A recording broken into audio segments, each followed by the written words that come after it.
ওই রিক্সা, তাজমহল রোড। হ মামা যাবো।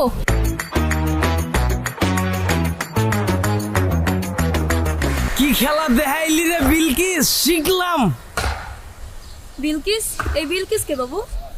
আমার এক্সা ছিল। ওই কই তো কাম কাজ যে করো না, ভবিষ্যতে তো তোমার রিক্সা লয়ে বাইরিতে হইব।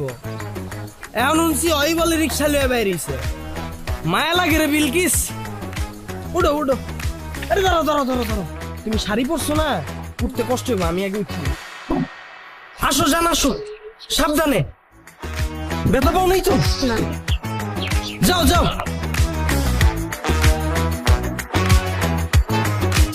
বুঝলা জান, ইতিহাস সাক্ষী কেউ কাউরে ঠকায়া শান্তিতে থাকতে পারে নাই। পরিস্থিতি এক সময় না এক সময় হাতে হ্যান্ডেল আর পায়ে প্যাডেল ধরাই দেয়, আর অনেক সময় হাতে থালাও ধরাই দেয়। আল্লাহর কি লীলা খেলা, দেখেই মজা লাগতাছে আমার। কি বলতেছো জান এগুলা? আমি কিছুই বুঝতেছি না। তোমার বোঝা লাগবো না, যার বুঝার হ্যাঁ ঠিকই বুঝতাছে।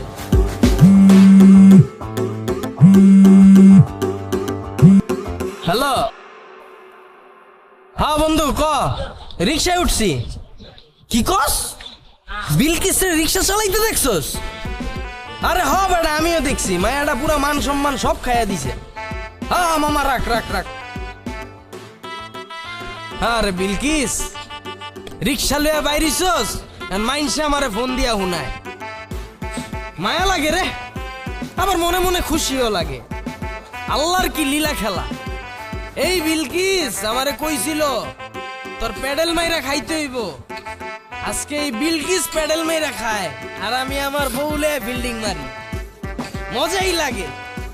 কত বুঝাইছিলাম, বিলকিস আমারে ধুইয়া যাইস না বিলকিস, একদিন পস্তাবি।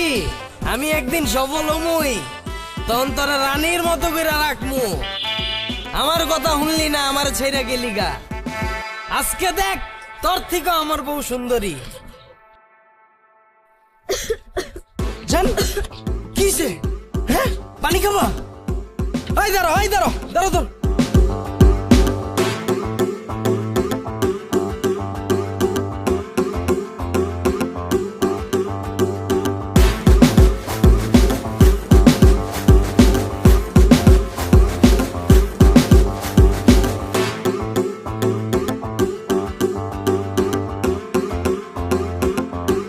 যাও, তুমি যাও।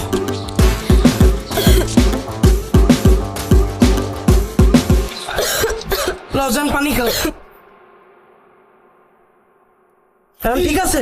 হ্যাঁ জান, ঠিক আছে। আল্লাহ রে, টেনশনে পড়ে গেছিলাম। আরে বিলকিস রে, কত বুঝাইছিলাম তোরে, আমারে থুইয়া যাইস না। আমার মতো কেয়ার তোরে কেউ করতে পারবো না। এক সময় শরীর দিয়া এক ফোঁটা ঘাম বাইরিলে টিস্যু দিয়া মুইসা দিতাম, কাশি দেওয়ার আগে পানির বোতল লাগাই দিতাম।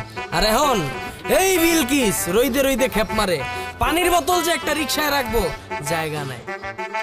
আহারে মাওলা, বেঈমান গুলারে তুমি এমনে ভাতে মাইরো না, প্রাণে সয় না। কিলো আইসা বসছি। ও আয়া পড়ছি। ও জান আয়া পড়ছি। ল তুমি যাও, আমি ভাড়াটা দিয়ে আইতাছি। হ্যাঁ ঠিক আছে।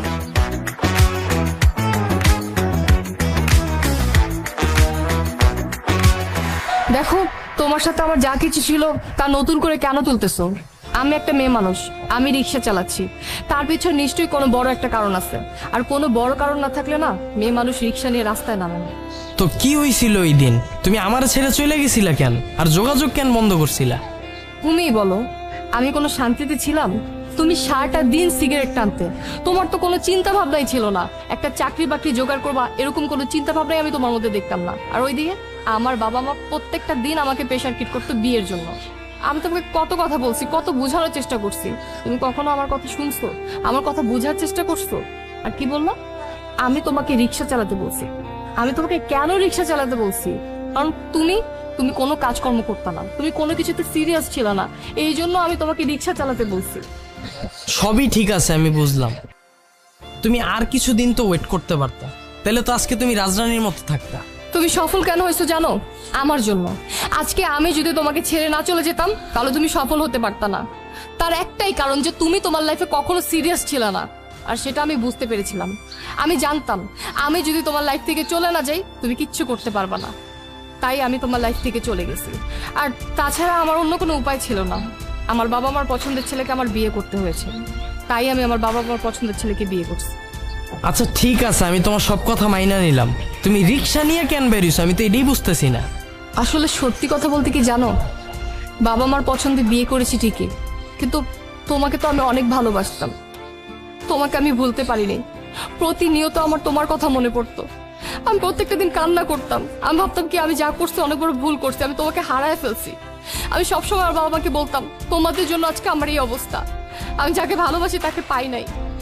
আমার এই কষ্ট আমার বাবা না সহ্য করতে পারে নাই, আমার কথাগুলো আমার বাবা নিতে পারে নাই, যার কারণে আমার বাবা স্টক করার পর আমার বাবা মারা যায়।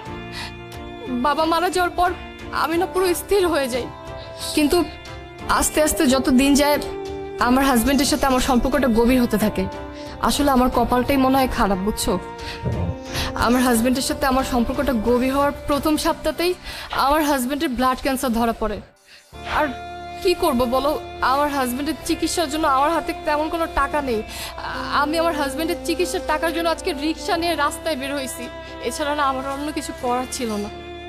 তুমি আমার মাফ করে দিও। আমি আসলে কোনো কিছু না যাই না বুঝেই তোমার সাথে এতক্ষণ উল্টাপাল্টা কথা বলতেছিলাম। আমি ভাবছিলাম তুমি হয়তো বা ইচ্ছা করে আমাকে ছাইরা চইলা গেছো।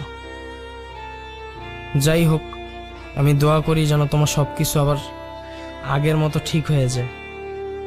আমি তো তোমাকে ওইভাবে সাহায্য করতে পারবো না। আমার অফিসে একটা জবের ব্যবস্থা হয়তো বা করে দিতে পারবো। তুমি আমার নাম্বারটা নিয়ে নাও।